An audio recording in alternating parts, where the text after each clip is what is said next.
I am Nick Shell, a certified Enneagram coach. Some of the things I'm going to be talking about in this video were inspired by this book, The Honest Enneagram by Sarah Jane Case. You can check out this book. You want to buy it online? Yeah, go ahead. There's a link right there. I conveniently placed for you because I provide things because I'm Enneagram 6, so I'm always trying to take care of people apparently, because that makes me feel close to them and I feel like I matter more to this in this universe if I'm connected with people.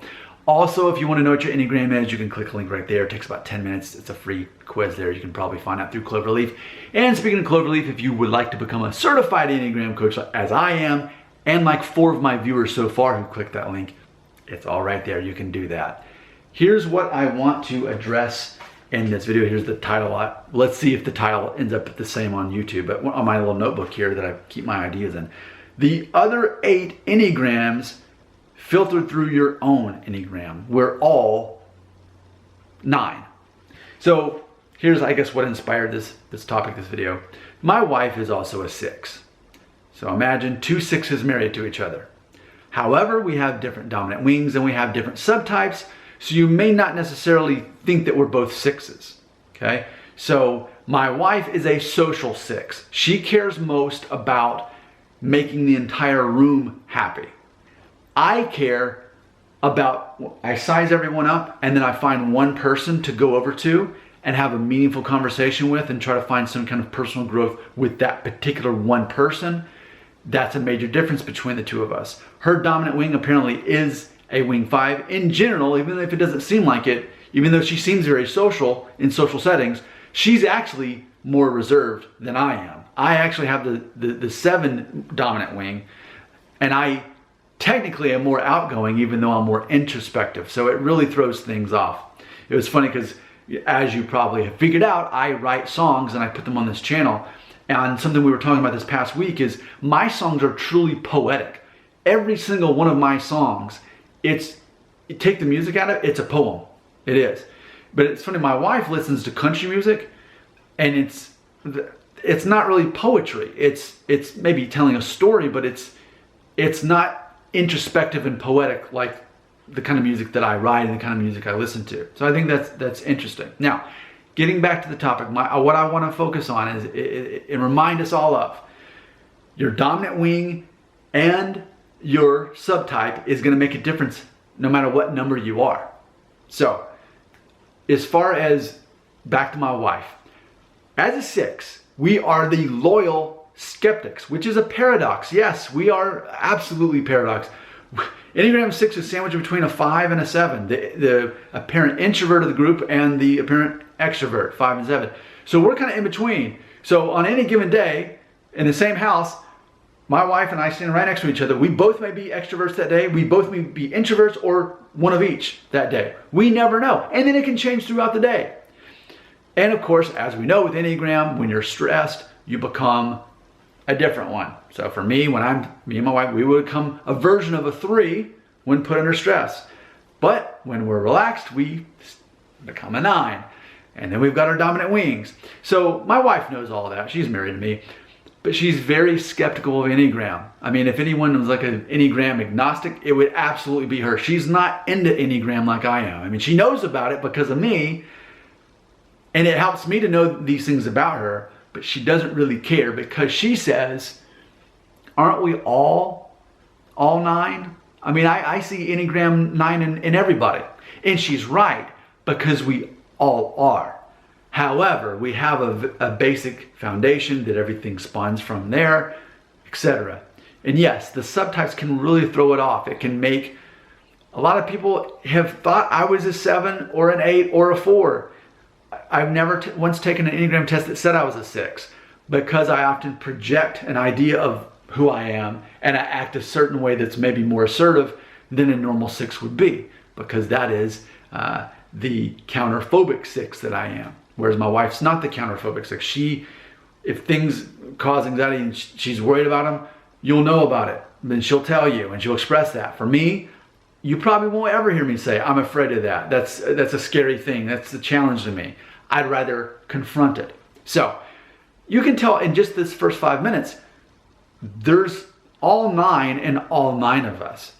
But what's interesting, and that's what I wanted to focus on this video, is how through your own number, you can look at the other numbers through your own filter. So as an experiment in this video, sort of unrehearsed, I'm going to do that now. I've well established that I'm a 6. I'm looking for what can go wrong so that I can prevent it, or I'm always looking for a way to be connected to people and find that social network, that security there. So how could I look like a 1? I'll tell you how I could look like a 1, and a 1 being the perfectionist. 1s are all about black and white. Here's the rules. Here's how it works. There's no deviating from this. This is what we need for this to work. See, I'm that way too, because I find security in knowing routine and things not having a gray area, though a lot of things in life, most probably do. For the things that I have figured out are solid, I want to stick with those.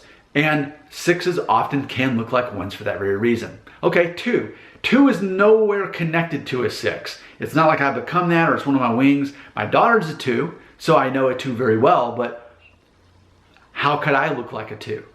Well, ultimately, and this is interesting, as I mentioned in my song Matter that you can watch in this video, on this channel here, that I feel like I matter when I feel like I'm alive when I matter to other people. And that's ultimately the whole concept of what 2s are. 2s feel loved and alive by helping other people. And on a similar note, when I feel connected with other people, which often means that I do help them, then that helps me feel alive. It's not exactly the same thing, but it's similar. So people may look at me in a certain moment and think I actually am a 2, especially if they saw me with my daughter. Number 3, the achiever. Okay, well, that's already my growth, or actually it's my stress. So when I'm stressed, I look more like a 3, and people have thought I was a 3. And when you're stressed, that doesn't necessarily mean you're angry or mad. It just means there's pressure. So especially at work, I often probably do look more like a 3 because I am acting like a 3. That is the stress personality of a 6. Now 4, similar to a 2, in my song Matter, it's on you. I've shared that song with people and they thought, are you sure you're not a 4? Even when I was writing it, I had to think, am I? I'm not a 4, right? I'm not. When you have a 6 songwriter, musician, poet, whatever you want to call what I do, what you see is the overall content is based on finding social security and a place of belonging. 4s aren't so much focused on that, but they're focused more on feeling special. Well, for me, I don't need to feel special, but I need to feel like I belong. And that may mean that I stand out. It may mean that the way I belong is that I stand out. And we see that in my personality a lot. All right, number 5, the person who fears being incompetent. Big part of me, absolutely a big part of me. And I've had to question, am I 5? But no, I'm not. But it's a huge part of me. It's my less dominant wing. But a lot of people would even think that because I'm so introspective, that I am a 5. Okay, so there's the 5. The 6, I already am a 6. The 7 is my dominant wing. I have a lot of energy, apparently, especially when I speak. You will see, yeah, I own a Jeep. Me and my dad this weekend are going on a big Jeep tour through the Smoky Mountains. That spirit of adventure and not being bored and making things interesting and being animated, that's a big part of who I am. So yeah, 7, that's undeniable. Now the 6 can look like an 8 because I am the counterphobic 6. And for a while, even on this channel, I thought I was an 8. People around me thought I was an 8. But ultimately, that's the counterphobic 6. When I see something that is a challenge, I face it and I take charge and I'm decisive. Now, ultimately, how am I not an 8? Because I'm too loyal. At the end of the day, I'm going to do whatever makes my immediate family happy instead of what makes me happy. And then number 9, how does that fit in? Well, ultimately, that is the version of a 6 when they are not stressed. When they're relaxed, they are very much go with the flow. A lot of people say, well, I've never really seen that side of you. But it's funny, if you listen to my songs, I mean, I just published a song on here too called What If We Could See Beyond These Labels? To me, that's an obvious 9 mentality. Why do we have to get caught up in judging each other? Why can't we just see past that and work together? Because that's how life actually is anyway. So that's an example of how a 6 can look like all the others. And we could say the same thing for you, because you look through all other Enneagrams through your own filter. Your comments belong right here.